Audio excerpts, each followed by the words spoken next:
your mother. It's time for another episode of Birds with Friends. Just a trio of feathery brethren weathering any season to see the Eagles eat teams like Scrammy's top with cheese. It's Philadelphia. Bo, Sheila, and Zach kicking it cooler than 3 penguins till Zach runs off with his valet keys.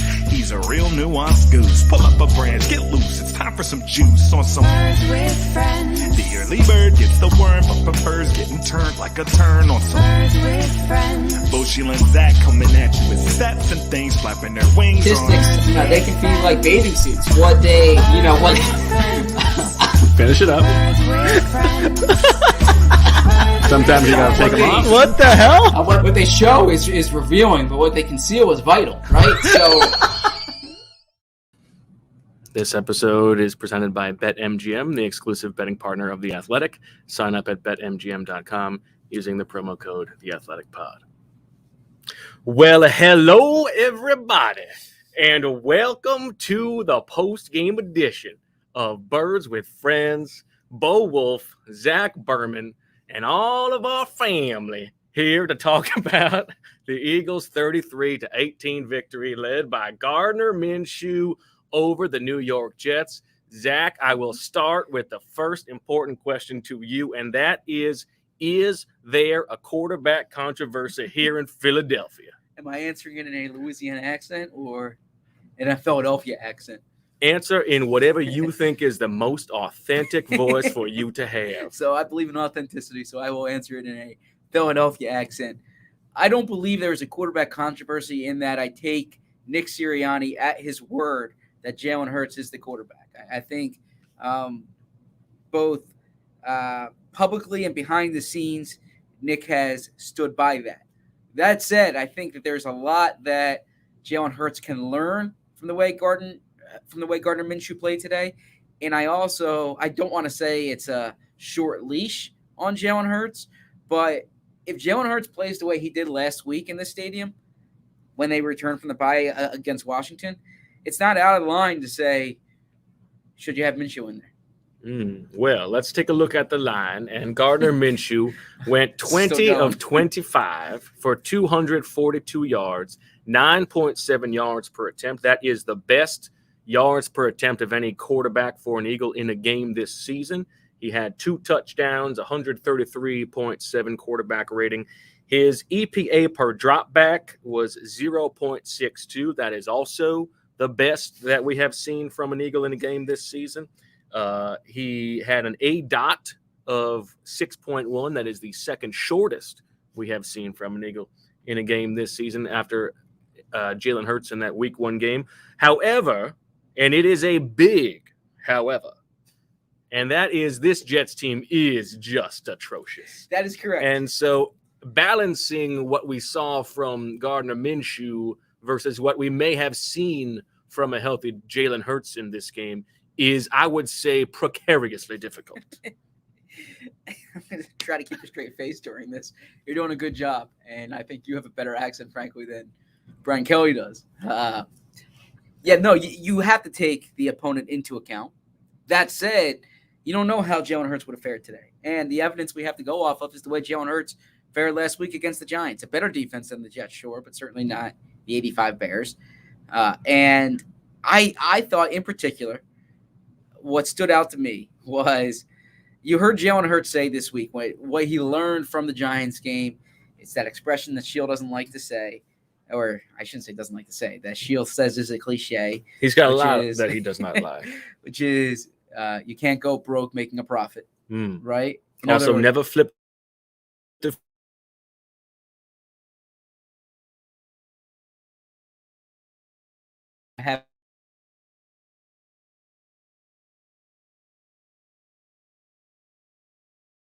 I thought Minshew was willing. It looks like my Wi-Fi is dropping out again. We may have to switch to yours if something ugly happens here. I think Minshew was willing to take what was there. You saw the screen game was effective. You saw the check downs were effective. He was 20 of 25, and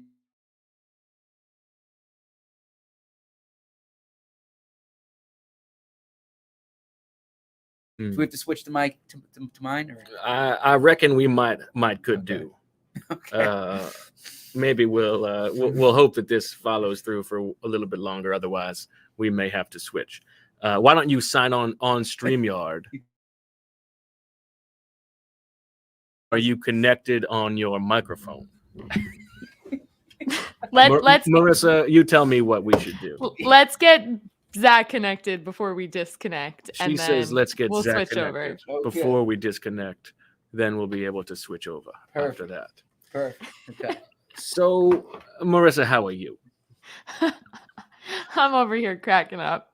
Your accent is incredible. Love the commitment to the bit. It's great. Marissa, while Zach sets this up, why don't you tell us who you think should be the next head basketball coach Ooh, I like at this the one. University of Maryland?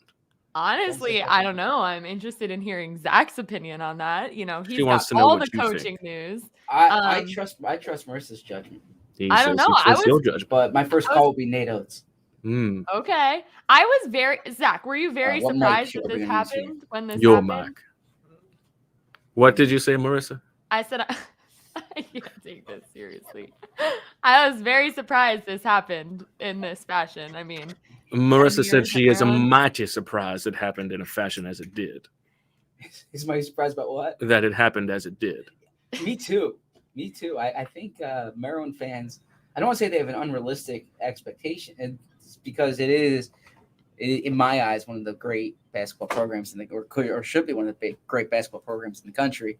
But I think Turgeon's a good coach, although the fit never really seemed to make sense, and they should never have left the Big Ten. They should have never have left the ACC. That I do agree with.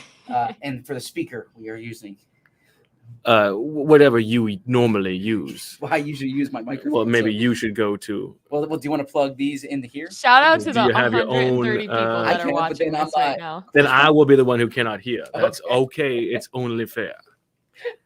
You know, I was hoping it's interesting because here in MetLife Stadium, where we have been for the past 2 Sundays, you would think it would be the same Wi-Fi, but it's actually, this is Jets free Wi-Fi. And I had been wondering and pondering if that meant that it was the same Wi-Fi, but with a rename every week, or if it's an actual different Wi-Fi that they turn on and off. And I do not have that answer.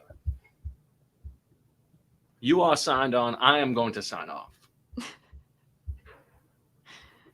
Can you hear?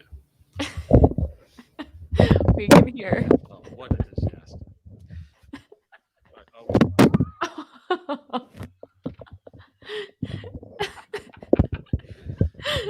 Oh man. Oh, Guys, we're I good think to I'm go. going to have to break the no I editing can't rule hear. for the audio version of this podcast. Yes, we're Zach- good to go. Okay, I'm going to need Bo to get a little closer to the mic. So let me, if I can move on to opinioning a little bit now. Okay.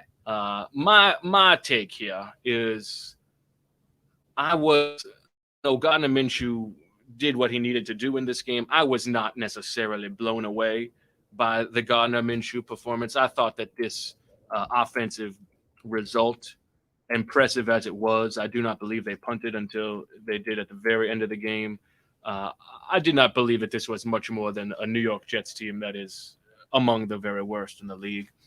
The offensive line was very good. You saw the running game was not quite as impressive as it would have been with Jalen Hurts, obviously, because there was not the threat of Jalen Hurts to run, but the passing game was different. But, it's not like Gardner Minshew throwing a bunch of screens is the answer for this team moving forward. And if we think that the goal is to find a quarterback, even if you don't believe that it's going to be Jalen Hurts long term, we already know that Gardner Minshew is not a franchise quarterback. The man has been, I agree. He lost out on a job to Jake Luton. So let's not pretend that he is the long-term answer. I think, as you said, maybe this is an opportunity for Jalen Hurts to watch from the sideline and learn some things. But I do not believe that this is a true quarterback controversy. Well, I think Jalen Hurts is a better quarterback than Gardner Minshew. And I would rather have Jalen Hurts as the quarterback. That said, my biggest criticism of Jalen, I've said this since training camp, is the ball hits the ground too much. We saw that last week against the Giants. And he was what, 43% last week? As a passer, 44. That is not good.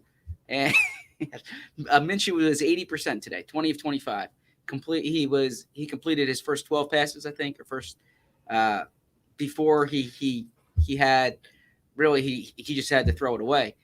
I think that is something that the Eagles needed. That their ability to sustain drives jumped out to me. They didn't punt the ball, like you said, until under 2 minutes to go. They scored points on their first 7 drives. There were things they needed to do better. They settled for too many field goals. They didn't have that many explosive plays in the passing game. I didn't think the running game was as bad as you said. Miles Sanders was over 5 yards per carry. Kenny Gainwell 4.5 yards per carry. You didn't have the quarterback. If I can be rushing. pedantic, Miles Sanders was 24 carries for 120 yards. That is precisely 5 yards per carry, not over 5 yards per carry. Yes, thank you. Well, he was at 5 yards a carry. You didn't have the quarterback running, so you weren't over 200 rushing yards. But I think you would take. What were they? 185 rushing yards is nothing to sneeze at. Yes. Sorry, you can see all my text messages. That's all right. I'm sure she's talking about my ridiculous accent. No, she's not. She's not. I don't remember what I was about to say. We were talking about the running game. So I actually, when you said the running game wasn't as good, I didn't think the running game was problematic today. I don't think Minshew set the world on fire. I wouldn't say problematic. But I thought that that we have said throughout the season, well, before they went on this run, so middle of the season, when we were talking about the possibility of a quarterback change, that you'd be curious to see what this offense looked like with a different quarterback. And I think we saw that. And frankly, I liked what I saw.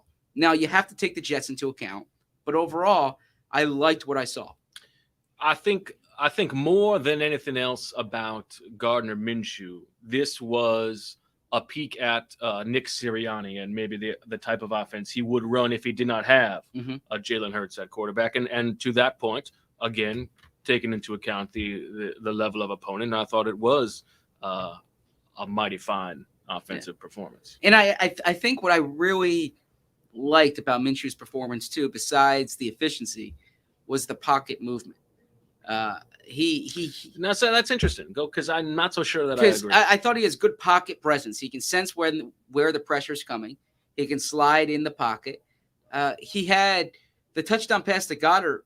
He moved the pocket, right? Play action, pressure was coming, moved the pocket, threw a catchable pass to Goddard. Again, I don't want to overstate this. I don't want to make it seem like Minshew's the answer, or Minshew's spectacular, or Minshew's better than Hurts. But I think there are things that Minshew does that are better than Hurts, that Hurts needs to improve upon, that would really help this offense, in particular the offensive efficiency.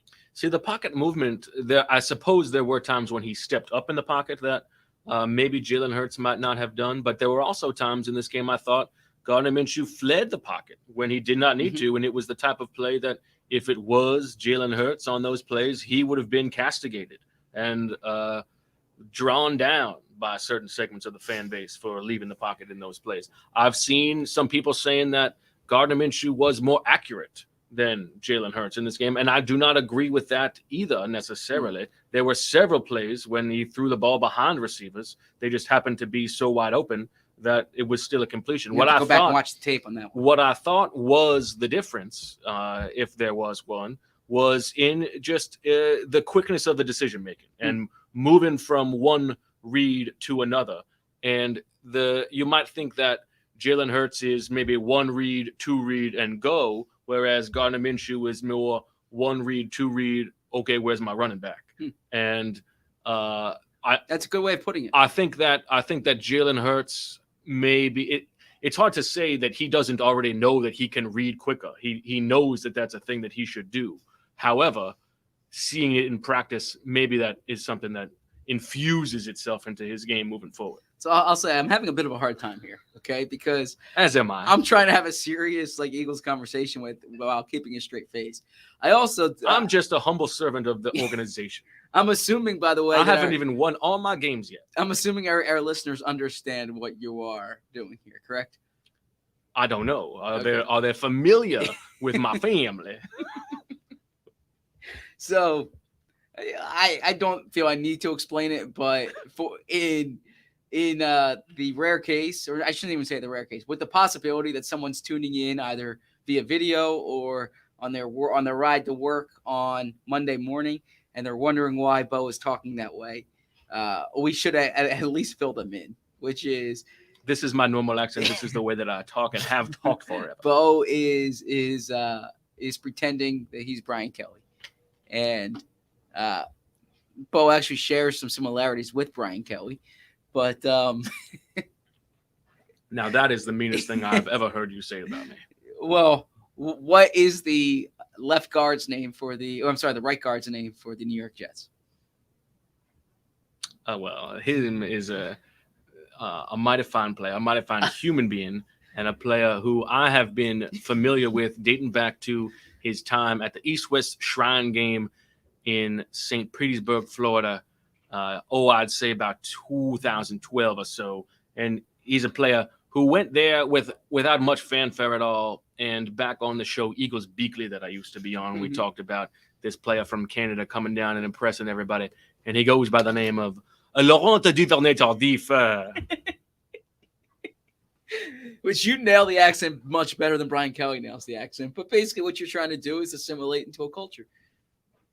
When you say that, right? You're trying to sound like... I disagree. I'm trying to pronounce his name as it is correctly pronounced where he's from.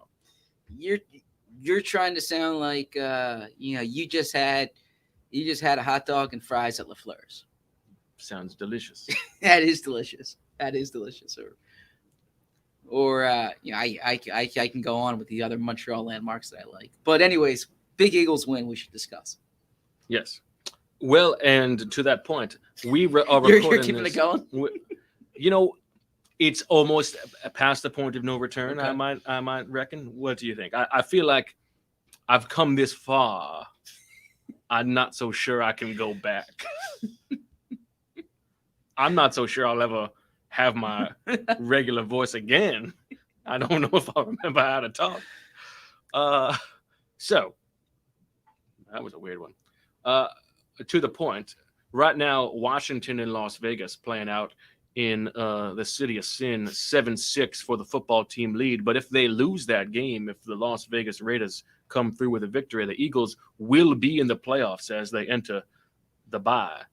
A time for them to get healthy. Mm-hmm. We should say, just news-wise, moving up front, Nick Sirianni said Jalen Hurts is his quarterback moving forward, and he said his expectation is that Jalen Hurts will be ready to play in 2 weeks, so he would not make any kind of promise.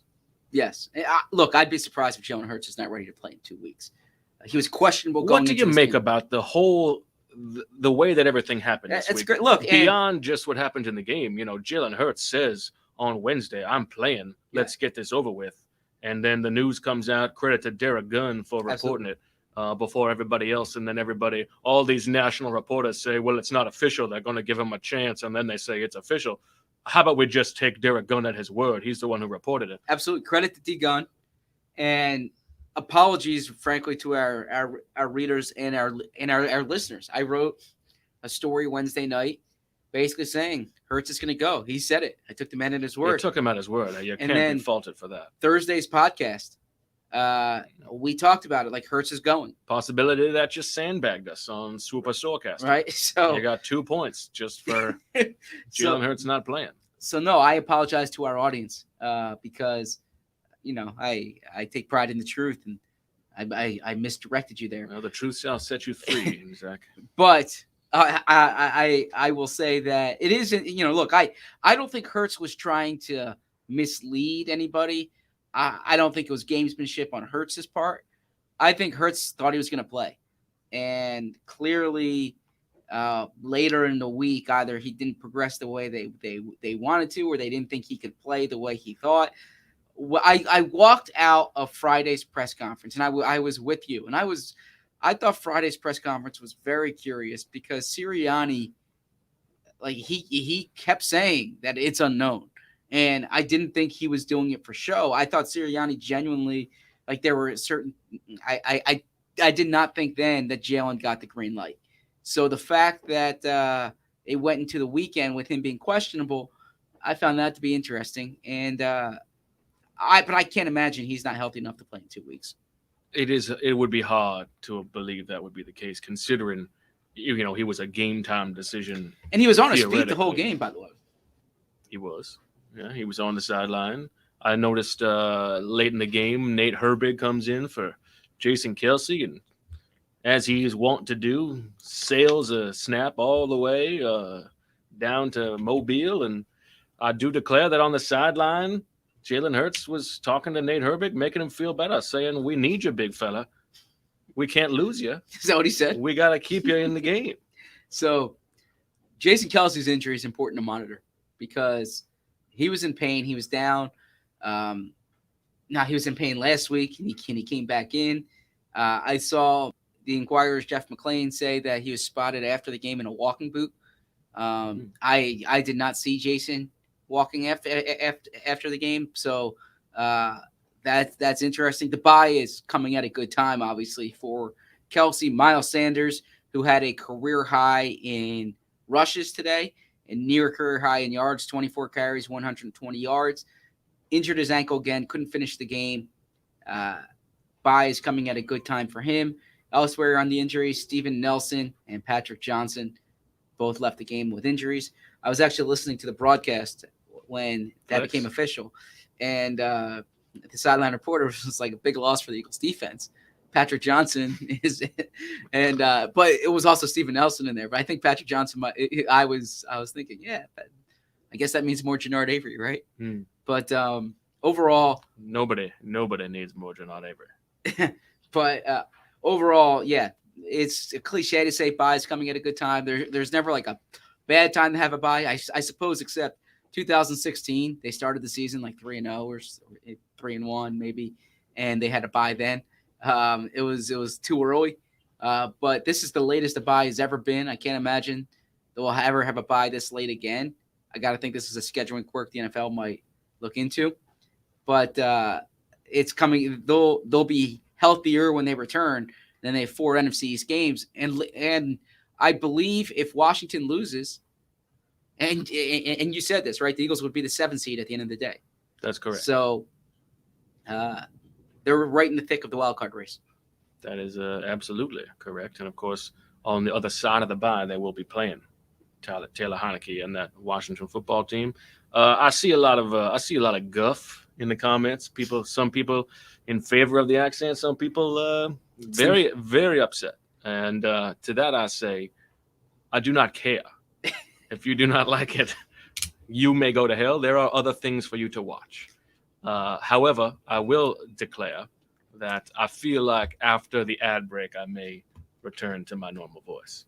I was actually complimenting you. Oh, I compliment you often, but I was complimenting you to my wife recently, where I said I really respect your confidence when it comes to either commenters or you're the type of person who if someone doesn't like something you say on here or doesn't like something you write, you're like, that's your problem, right? like F you, whereas I tend to internalize it. And there are like 20 beat writers covering the Eagles. If you want to find it somewhere else, by all means. You won't get as good coverage as you would at the Athletic, but good riddance and bless your soul. All right, Zach. We've got a lot to talk to. The defense, I thought, was an abomination in the first half. We can get to that on the other side of the ad break. We can talk a little bit more about the running game. I thought it was an impressive performance by Miles Sanders, considering everything that he was playing through and all of that good stuff. But before we do that, is there anything else about the quarterback? I know we will talk more about the quarterbacks, but, you said it might be reasonable to think that if Jalen Hurts comes out and plays in week 15 as he did against the Giants, do you think that this is the kind of thing that could subsume this team? Is there a possibility you could see Jalen Hurts getting benched at any point? I think it would take a lot for that to happen. I don't think it would subsume the coach or the team. I think it would the city, right? I think it is perfectly timed because you've got the bye. We've got now 2 weeks of rabble-rousing all over the place. I think this is – look, I hear people say that the media tries to make things a quarterback controversy. I'm not trying to make anything a quarterback controversy. I'm just telling you from covering this team for 10 years, for growing up in this city, when the backup quarterback comes in the week after The starting quarterback had the worst game of his career. Okay. Now it's a short career, but the worst game of the season.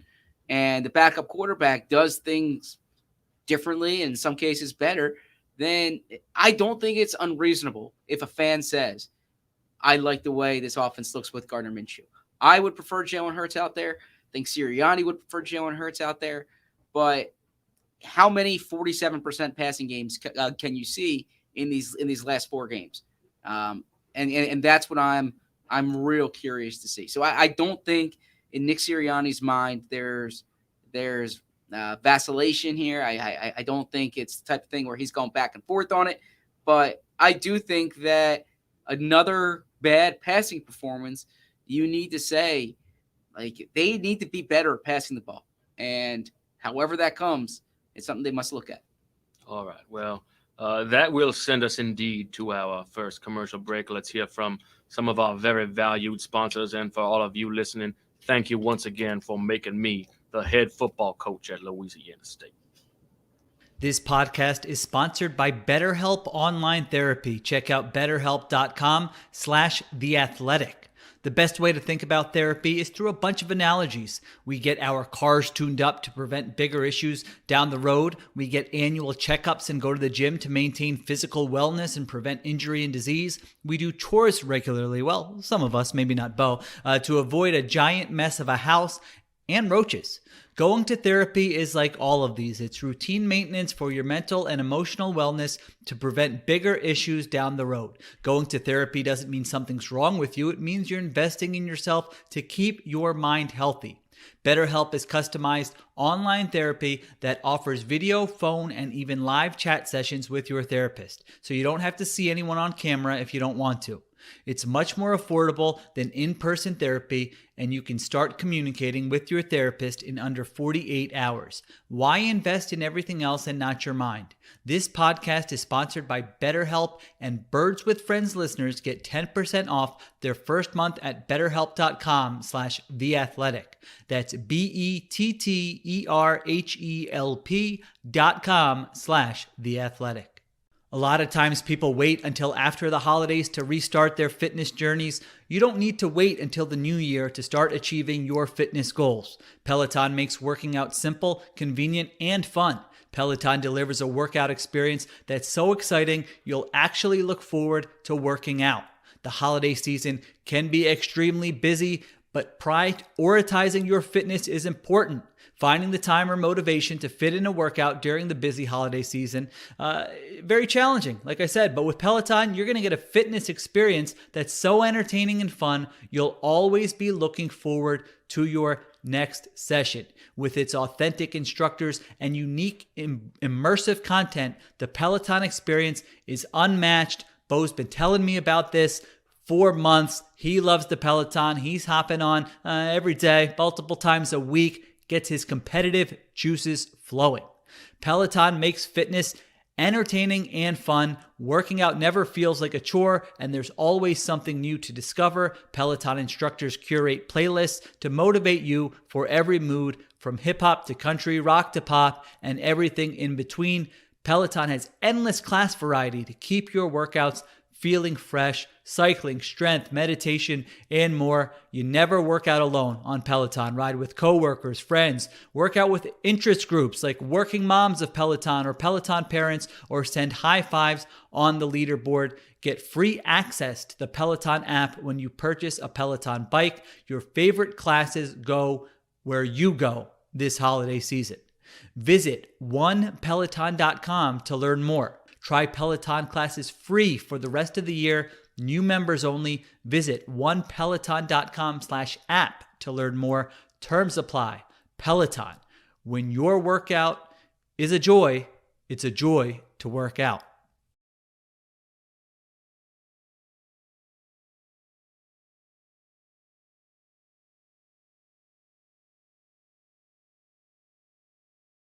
Well, this isn't good. We lost them. Hold on, everybody. I'm trying to get them back. This is the joys of live streaming. I'm left alone. Hold on. They're killing me here.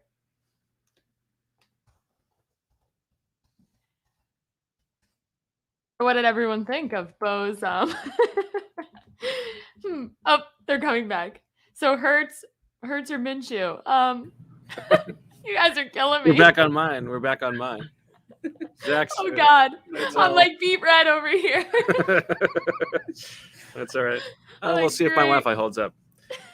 I was about to start talking through the end of this Raiders Washington football team game. I'm sure whatever you were doing was much better than what we were doing for that I was first just segment. scrambling. Okay. Well, I guess we are back on. Okay, thank God. And Bo is back. Wow. Yeah. Well, so this is not going to hold up for very long. This is going to be I know, but we lost until my Brian Wi-Fi Kelly. drops out. I think you have We too many lost- tabs open. We lost Brian Kelly in I've the always got process, too and many we got tabs Bo open. back. Would you consider closing tabs? Would I consider? This is not that many tabs. I mean, I've got a lot of tabs open. I'd for say sure. a lot of Antonio tabs. Gibson touchdown. So Washington football team looks like they. Oh, Well, there's Washington. 13 minutes left, so. Washington takes a 14-6 lead on Las Vegas, so they will be, if they win that game, they'll still have the wild card spot over the Eagles. Okay, Okay. let's talk a little bit. Let's talk a little bit about the defense, Zach, because I mean it was pathetic in the first half.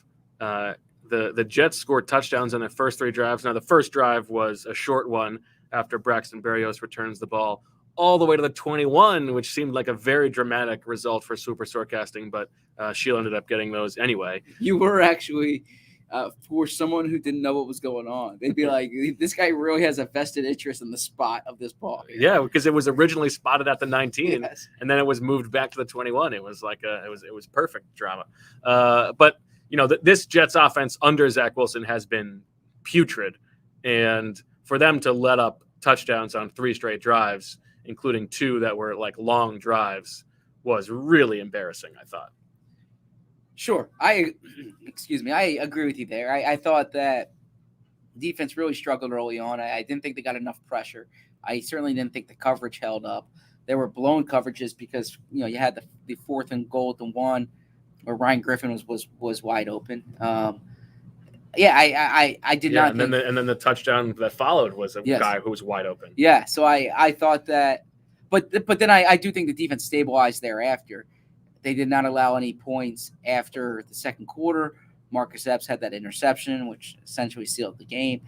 But no, I thought the first half was bad, and I thought in particular when this defense gets pressure, it changes everything, and they were not getting pressure on Zach Wilson.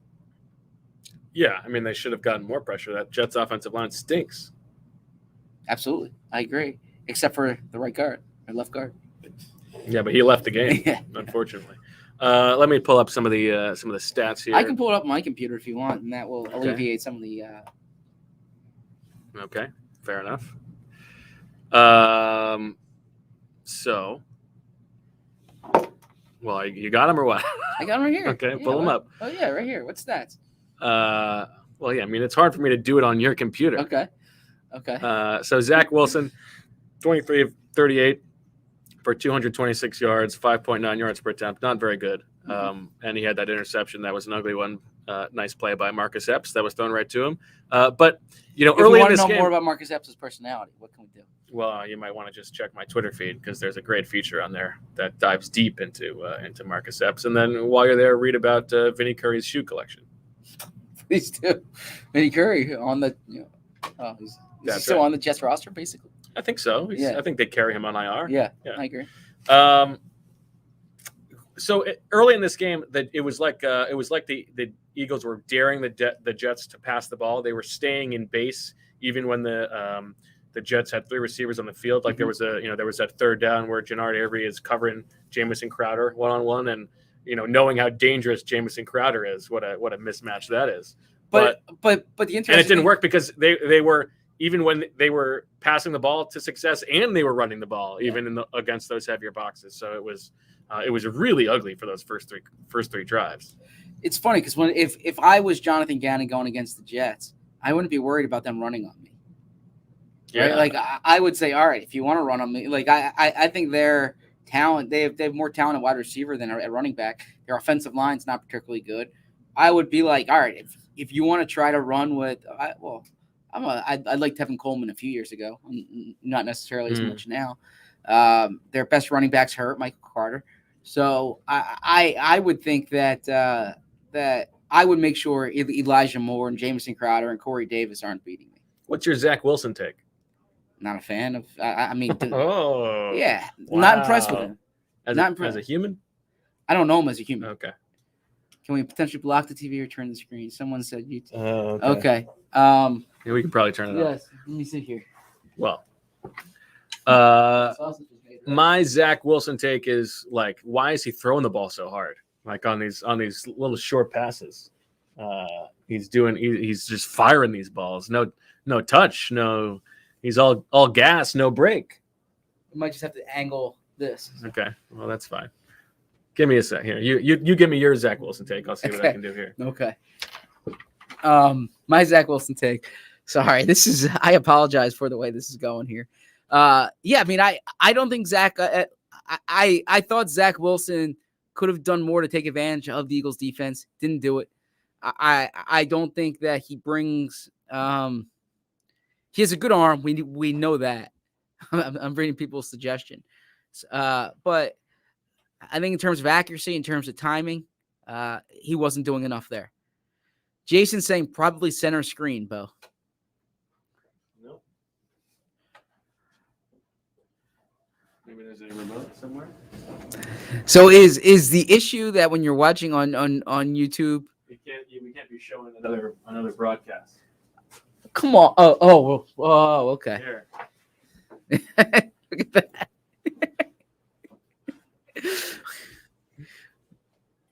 This is There you this go. is incredible. I can't I'm hear not Marissa. gonna lie. I know I say this many times, but like That was where good. What do you else say, where else Marissa? can you get this content? Yeah, Like I mean, this is as good as it gets. it's really as good as it gets. Like I should have just punched it. this is amazing. So Okay. all right, Yeah, Zach Wilson. I think Zach Wilson. Well, what's your take on Zach Wilson, Marissa?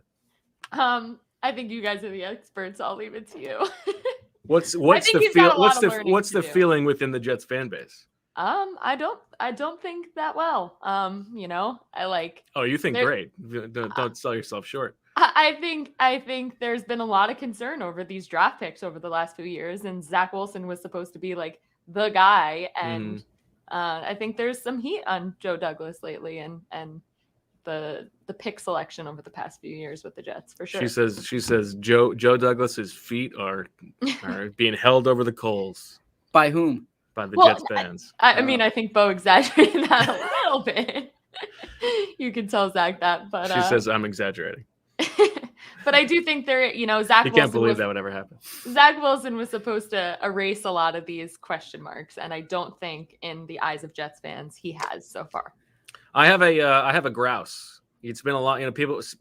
Somebody reminded me I haven't done the grouse in a while, and so I'm going to give my Oscar the Grouse garbage player in this game to Wayne Krebet. And Wayne Krebet in the Jets Ring of Honor, and I find it hard to believe. You can tell me where Wayne Krebet ranks in all the categories. He probably is first because he's been with the team for a while. I don't believe he would have had the longevity that he had with the Jets, or be highly thought of as he is if he was not a little white guy. So he had 1,000-yard receiver. 1,000-yard season, and you get in the Ring of Honor. What are we doing here? Well, the Eagles aren't giving 87 to anybody, right? So, I mean, I guess the way I guess he's the Brent Selleck of I the think it's Jets just like the organization. Jets have been so bad in the past 30 years that they had to throw somebody in there. But I mean, what are we doing here? Wayne Krebet, Ring of Honor. So when I worked in New York, they made the AFC Championship game twice. I covered them in the AFC Championship game in against the Steelers. That was a good Jets team. That was a fun Jets team. Yeah, I told you, like driving around the parking lot, I feel like the Jets have the lowest ratio of jerseys worn by their fans that are active players. Okay. Like I saw nothing but Pennington and Revis and Glenn Foley, and saw a Klecko, even a few Darnolds around. I think I saw a few Zach Wilsons. I saw one CJ Mosley, one Elijah Moore, and one Folorunzu Fatukasi. And that was Really? about it. Yeah. Okay. That's the diehard right there. Yeah, I mean, Not a sad state of affairs. Eagles 12-0 all time against the New York Jets. Correct. This is the third one I've covered. Congratulations. Are you worried about the defense? No. No, because their schedule is so bad, or no, because you trust Jonathan Gannon? No, because they are what I expect them to be. Look, I don't think they're the Well, don't let him off the hook. There's a documentary coming out about that. Oh, really? Yeah. On ESPN. Just about that? Just that press conference? Yeah, it's just that press conference. It feels like It's called Thanks Coach. Yeah. Is it a whole documentary, or is it like a short? Well, it's like I don't know. I mean, you would know better than me. Is it about all press conferences, or just that Dennis Green? Just that Dennis Green one. Okay. Yeah. I mean, I do love that. I'll watch it. So, look, I think this defense, for the most part, is going to do just fine against mediocre quarterbacks, which is most of the rest of their schedule. They played bad in the first half. They still kept the Jets to 18 points. Now, part of that was 2 missed extra points and field goal, but they haven't allowed they haven't allowed over 20 points since what? Since the Chargers game? I can pull up their schedule right here. Yeah. What do you make of the CJ Mosley talk that the Eagles were disrespecting them, that they didn't shake hands after the coin toss, and that Fletcher Cox was laughing at Robert Saleh for trying to challenge a play? So the Saints game, by the way, they allowed 29 points. Yeah, so okay. Great job. Okay. Yeah, I mean, I would like to ask Fletcher about it, honestly, to find out what. But from what I understand, Mosley was heated. Like, he kept coming back to that. So, I mean, I'm looking forward to reading the coverage from our outstanding Jets writer, Connor Hughes. I mean, if CJ Mosley didn't want to deal with that, he shouldn't have signed with the Jets. Is that unfair? I think he thought he was part of a changing culture at the time. Well, I mean, good luck. I mean, CTC, that bad boy for sure. Absolutely. Get that money. But absolutely. Yeah. Off-ball linebacker being paid, what? He got $80 million? I feel like the not shaking hands after the coin toss must be some kind of misunderstanding. Like, you think the 3 captains are going to go out there and like purposely piss off the other team by not shaking hands? Also, do they have like bad blood Jason with the Kelce, Jets? Rodney McLeod, and do they have bad Cox blood are going with to do that on purpose? I don't know. It's a good question. I don't know. That feels. And then he said he was laughing at. I know Fletcher does stuff like that during the game, laughing at Robert Saleh, complaining. But come on, I mean, I don't know the context of it. It's hard to say without me getting a chance to talk to Fletcher about it. Okay, fair enough. I'm sure Fletcher will go in depth on. I'm sure he'll call in to Yes. Birds with Friends later and let us know. Yeah. All right, why don't we hit our second commercial break and come back and figure out what else we have to talk about.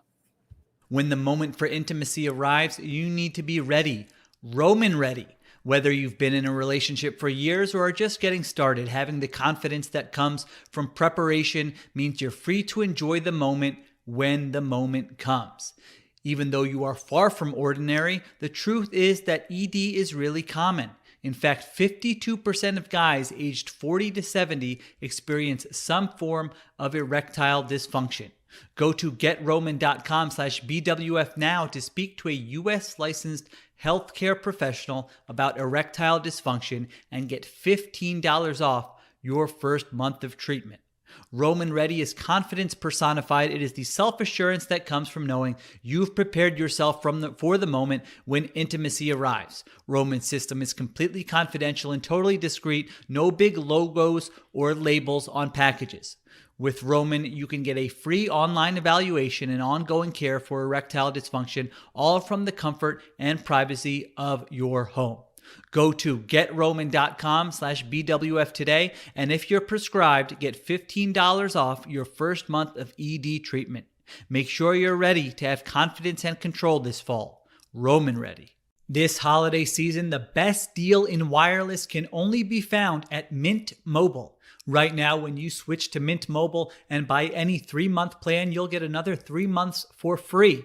As the first company to sell premium wireless service online only, Mint Mobile lets you order from home and save a ton with phone plans starting at just $15 a month. It is the perfect time to switch. Mint Mobile's best offer of the year is here. Again, for a limited time, buy any 3-month plan and get 3 more months free. By going online only and eliminating the traditional costs of retail, Mint Mobile passes significant savings to you. All plans come with unlimited talk and text plus high-speed data delivered on the nation's largest 5G network. With Mint Mobile, choose the amount of monthly data that's right for you and stop paying for data that you never use. Use your own phone with any Mint Mobile plan and keep your same phone number along with all your existing contacts. Switch to Mint Mobile and get premium wireless service starting at just $15 a month. For a limited time, buy any 3-month Mint Mobile plan and get 3 more months free by going to mintmobile.com/birds. That's mintmobile.com/birds. Cut your wireless bill to $15 a month at mintmobile.com/birds. All right, back on Birds with Friends. Swooper Sorecasting. As we talked about, Shield had a kickoff return is stopped inside either team's 20-yard line. That first play of the game just barely missed, but he actually ended up getting it twice. Once when Jalen Reagor just let the ball bounce at the 1-yard line, thought it was going to go in the end zone. It didn't. Scrambled to pick it up. And then another time after that when Boston Scott replaced him, and he couldn't get it past the 20. So still just 1 point for Shield there. He had Jalen Reagor has a touchdown or a catch run of 20 yards or more. Jalen Reagor finished with 1 catch for 7 yards and 1 technically rush for 0 yards. So that one didn't hit. Tough loss. A Jets player named Elijah is flagged for a penalty. Did not happen. And Keelan Cole was on the COVID list. So Shield gets 1. I had Devontae Smith has the most receiving yards in the game. That did not hit.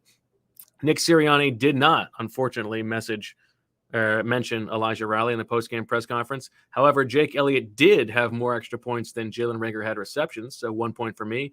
And I don't believe we got to see the Quinnen and Quincy Williams brothers as young kids on the broadcast, which meant that, Zach, the 2 points you had before kickoff even happened, that Jalen Hurts would not turn the ball over and Gardner Minshew would take a snap. You hit the double. You pull within 1 of Shield with 5 games to go, 4 games to go, 5 games to go. 4 games. 4 games to go. 4 NFC's games. 4 games left. 3 at home. Wow, this is getting tight. 4 games left. A 1-game lead for Shield and a 2-game lead for me. So I got to really get cranking if I'm gonna make an effort here. What's it gonna take for Shield? Thank you. What's it gonna take for Shield to come to the stadium one day? Oh, I like this. Let's get the 3 of us. Let's go. Let's go, Shield. Let's get the 3 of us. Let's see. Well, I mean, if it's week 18 and winning in, I bet he would come. Yeah. Although, I mean, then he's got look ahead to the first round of the playoffs as a senior national guy. I don't know. I feel like let's get this groundswell from the listeners to get Shield to the stadium for a game.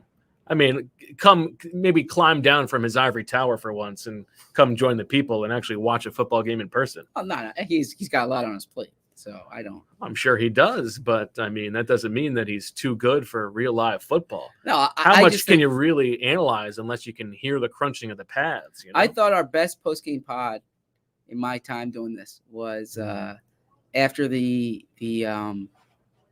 Seahawks playoff game. The 3 of us together in the we were in where the executives sit. Do you remember that? I don't really remember it very well. Okay.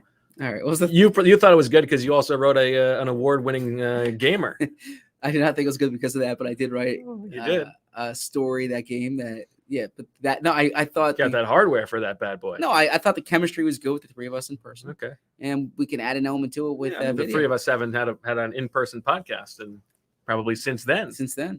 Well, no, the combine. Combine, that's right. The famous 6'9", 6'9", and that's all good stuff. Yeah, it's true. It is the best. That is the best recipe.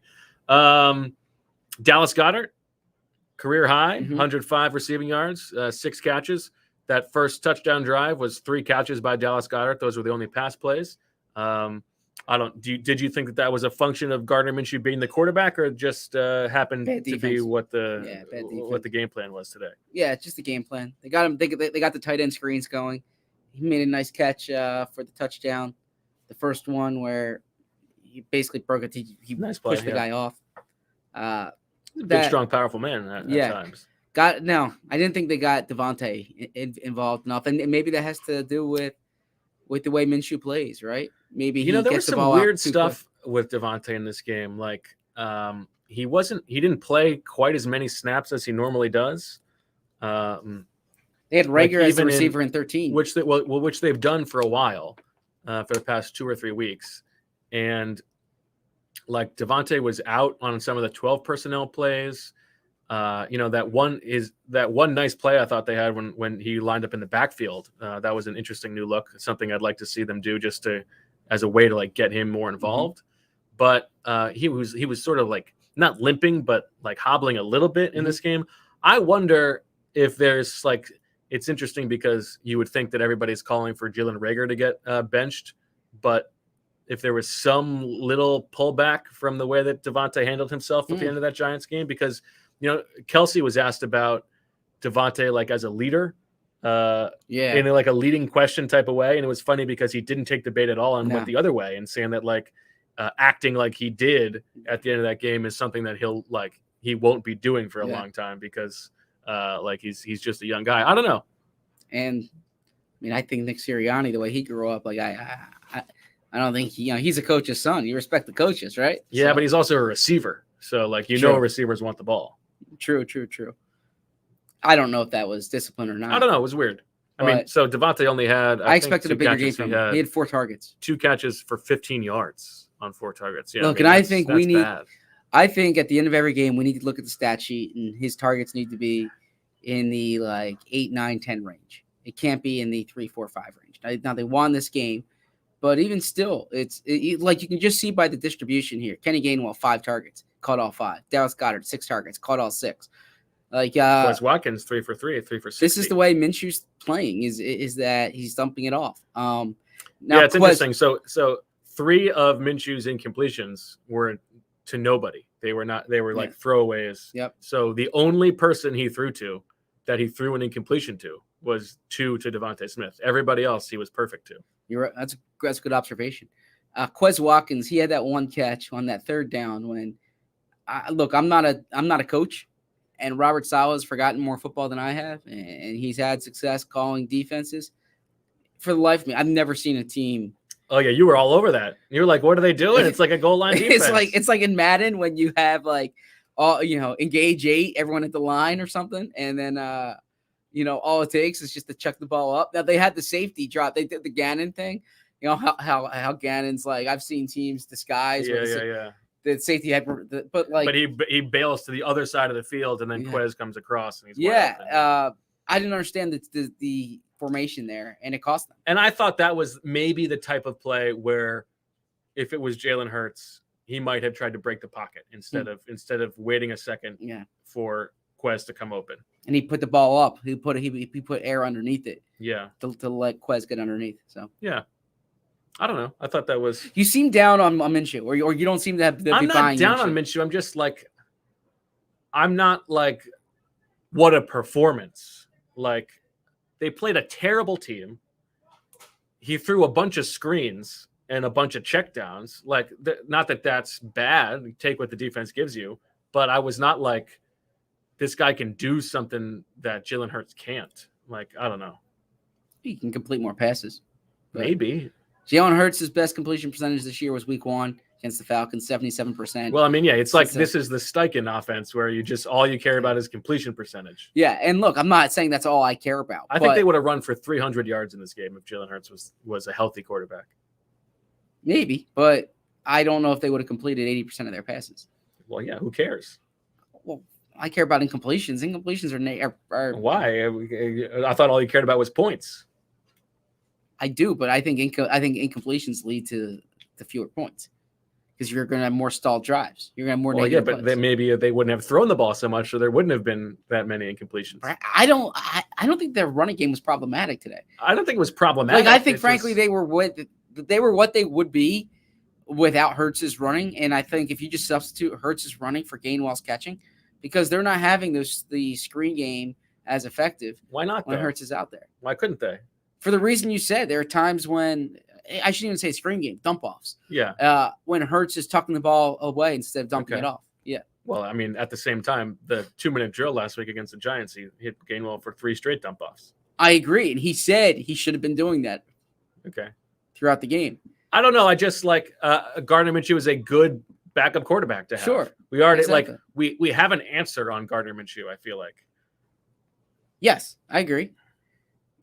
I'm not saying Minshew's better. I'm just saying Hurts, who said to me that Ooh, this is a flex. he learns from everything. He learns from every situation, learns from every encounter. I think if he's not watching this game and seeing specifically what he can learn from, then it's a lost opportunity. I think he needs to come back after the bye and needs to be a more efficient quarterback because the way he played against the Giants hurt them. Well, yeah, nobody's arguing that that's not the case. It was the worst game of his career, as you already said. Yes. But I also think like he's had 8 games this year that were more impressive than what Minshew did today. Maybe that's overstating things. I mean, they've only had 12 games, but I mean, I would say he has had several more impressive games than Minshew in this game. Yeah, look, I'd rather have Hurts as a quarterback than Minshew. I'm not disparaging Gardner Minshew. But look, I give a lot of credit. I'm just not ready to grow a mustache and say, that's my America quarterback. I give a lot of credit though to Howie Roseman in that, like going to get Minshew, because look, I don't know if they win this game as handily with Flacco out there. I mean, I agree with that. Yeah. But then do you also take away credit for signing Flacco in the first place? Okay, fair. But he made the trade, right? Like what Minshew gave you, I said during the game, what Minshew gave you today is already better than the expected value of that draft pick. Totally. So, yes. I still find that whole thing very bizarre. Very. Like, why was he available for that price? I don't get it. I don't get it. It's very weird. And as I said, it's like it's contrary to like what the supposed value was going to be of the Jalen Hurts pick when they made it. Like, because you've got this backup quarterback and that's so valuable. Yeah. And Gardner Minshew goes for a 6th with 2 years of control. Yeah. Doesn't make any sense. Agreed. Okay. Real quick, do you want to fill our listeners in on Jeff Stoutland? Because there was a situation there. Yes. So Jeff Stoutland, we were told early in the game, was not on the sideline. He had some kind of health situation. And then Lane Johnson said that he was rushed to the hospital and underwent some tests and then was given the clean bill of health and returned to the sideline, sort of like a Willis Reed moment for a coach. So without knowing too much about it, and Sirianni didn't go too much into it either, I'm glad that he's okay. Mm-hmm. I don't know. Yeah. I mean, I just seemed like a pretty scary situation when it happened. Agreed. Roy, Istvan. Well, I think it's a New Yorker, or I think that might be right. So you a big Istvan guy? Never spoken to him. Okay. Would like to have the opportunity to one day. One day. Yeah. I feel like where there's a will, there's a way. I feel like you might be able to make that happen. No, we'll see. Okay. We'll see. What's going on this week? I think it's going to be a quiet week for the Eagles. I think we'll talk to Sirianni on Monday, and they're going to try to get healthy. The players are going to be off, and they'll reconvene next week. What's up for you this week? Just got a lot going on. Got a lot going on, and we're gonna, okay. And taking care of some stuff away from work for a bit. It's been a long few months here. That's true. It has been a long slog. This late season bye. Okay. So I mean, do you think that it will be like full-fledged within the city quarterback controversy on fire over these next 2 weeks, or do you think that's overstating it? I don't think it's going to be full-fledged, but I think there's going to be. Yeah, I mean, it's the volume and the heat are going to be higher.